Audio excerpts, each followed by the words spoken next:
जय माता दी। Stars channel में आपका स्वागत है। आज हम बात करने वाले हैं नवरात्रि पर्व पर। नवरात्रि में माँ भगवती के 9 स्वरूपों की पूजा की जाती है। पहला स्वरूप है शैलपुत्री, दूसरा ब्रह्मचारिणी, तीसरा चंद्रघंटा, कुष्मांडा, स्कंद माता, कात्यायनी, कालरात्रि, महागौरी और सिद्धिदात्री। ये 9 स्वरूप है माँ भगवती के, और इन 9 स्वरूपों की पूजा करने से अलग अलग फल की प्राप्ति होती है। हम सबसे पहले बात करेंगे इस एपिसोड में माँ भगवती के पहले स्वरूप यानी शैलपुत्री की कि पूजा का क्या प्रकार होना चाहिए और इस पूजा को करने से क्या लाभ मिलता है। पहले नवरात्रि के दिन माँ दुर्गा के प्रथम स्वरूप यानी शैलपुत्री का पूजन और अर्चन किया जाता है। हिमालय के यहाँ जन्म लेने के कारण इन्हें शैलपुत्री का नाम मिला। वृषभ इनका वाहन है और इसीलिए इनको वृषारूढ़ा के नाम से भी जाना जाता है। इनके दाएं हाथ में त्रिशूल है और बाएं हाथ में इन्होंने कमल धारण कर रखा है। इन्हें गाय के घी से बने हुए पदार्थ बहुत पसंद है। पर्वतराज हिमालय की पुत्री अर्थात माँ शैलपुत्री की पूजा करने से मूलाधार चक्र जागृत होता है।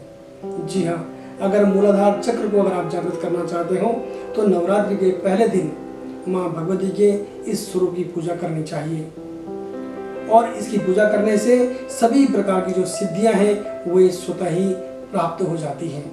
जैसा कि सभी जानते हैं कि नवरात्रि में माँ दुर्गा के 9 स्वरूपों की पूजा और अर्चना होती है, और 9 दिन तक पूजा करने के पश्चात आखिरी दिन 9 वर्ष से कम उम्र की कन्याओं को भोजन करवाया जाता है, उनकी पूजा की जाती है, उन्हें यथाशक्ति द्रव्य दक्षिणा और वस्त्र आदि दान किए जाते हैं, और उसके बाद उनसे आशीर्वाद ग्रहण किया जाता है। अब मैं बात करता हूँ कि जो पहले दिन की जो पूजा है उससे पहले क्या तैयारियाँ आपको करनी चाहिए। नवरात्रि शुरू होने से एक दिन पूर्व आपको पूजा की समस्त सामग्री जैसे कि रोली, मौली, जौ, तिल, धूप, दीप, कपूर, नैवेद्य, फूल, फल, मिठाई, मिट्टी का कलश, सप्तमृतिका, सर्वौषधि, आम के पत्ते, पान के पत्ते आदि इन सब चीज़ों की व्यवस्था कर लेनी चाहिए, ताकि आपकी पूजा में किसी भी तरह की कोई विघ्न, बाधा और दिक्कत परेशानियां न आए।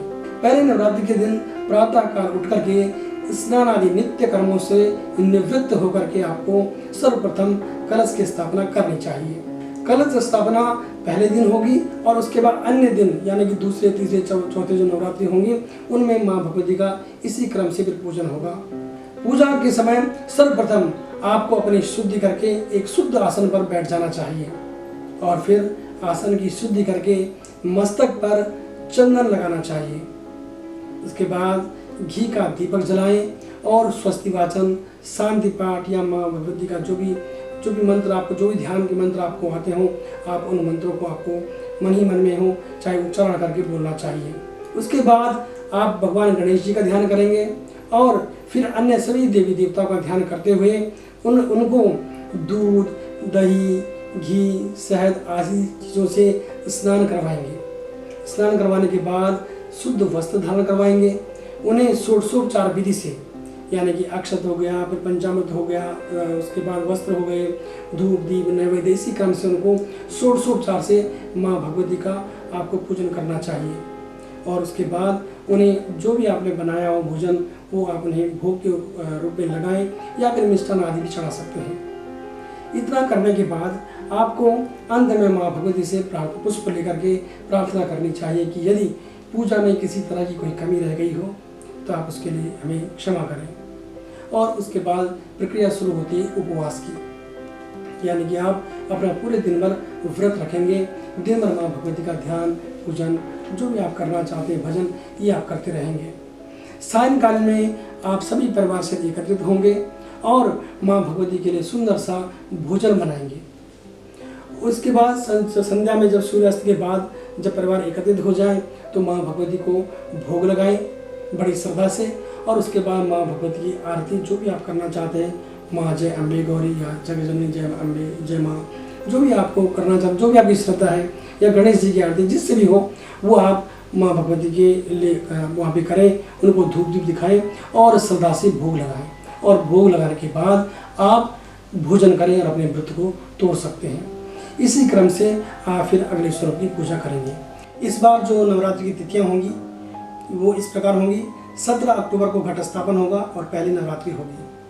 18 अक्टूबर को दूसरी नवरात्रि, 19 अक्टूबर को तीसरी नवरात्रि, 20 अक्टूबर को चौथी नवरात्रि, 21 अक्टूबर को पांचवी नवरात्रि, 22 अक्टूबर को छठी और सातवीं, क्योंकि जो षष्ठी है वो 7:40 पर खत्म हो जाएगी और उसके बाद सप्तमी शुरू हो जाएगी। 23 अक्टूबर को सप्तमी और अष्टमी होगी, लेकिन सप्तमी जो तिथि है वो सुबह 6:57 पर खत्म हो जाएगी और उसके बाद अष्टमी लगेगी। इसलिए जो अष्टमी का व्रत है वो 23 अक्टूबर को रखना शास्त्र सम्मत होगा। 24 अक्टूबर को अष्टमी तिथि और उसके बाद नवमी लगेगी, लेकिन अष्टमी प्रातःकाल 6:59 तक ही रहेगी और उसके बाद नवमी लगेगी। इसलिए नवमी का जो व्रत होगा वो 24 तारीख को होगा और दशमी जो है वो 25 अक्टूबर को होगी। घट स्थापन के मुहूर्त की अगर बात करें तो घट स्थापन का जो मुहूर्त होगा वो इस प्रकार से होगा।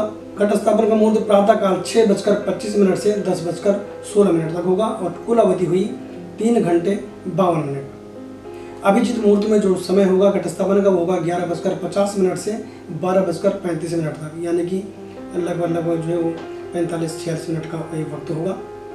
प्रतिपदा जो तिथि होगी वो प्रारंभ होगी 17 अक्टूबर के दिन प्रातः 1 बजे से और प्रतिपदा जो तिथि समाप्त होगी वो 17 अक्टूबर को रात्रि 9 बजे समाप्त होगी। तो ये था तिथियों के बारे में कि किस दिन कौन सा नवरात्रा होगा।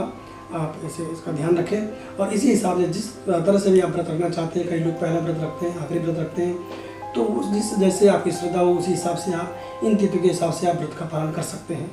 तो दर्शकों, ये थी पहले दिन की पूजा का जो क्रम था कि आपको क्या क्या करना चाहिए और माँ भगवती के स्वरूप की पूजा करने के बाद किस फल की प्राप्ति होती है।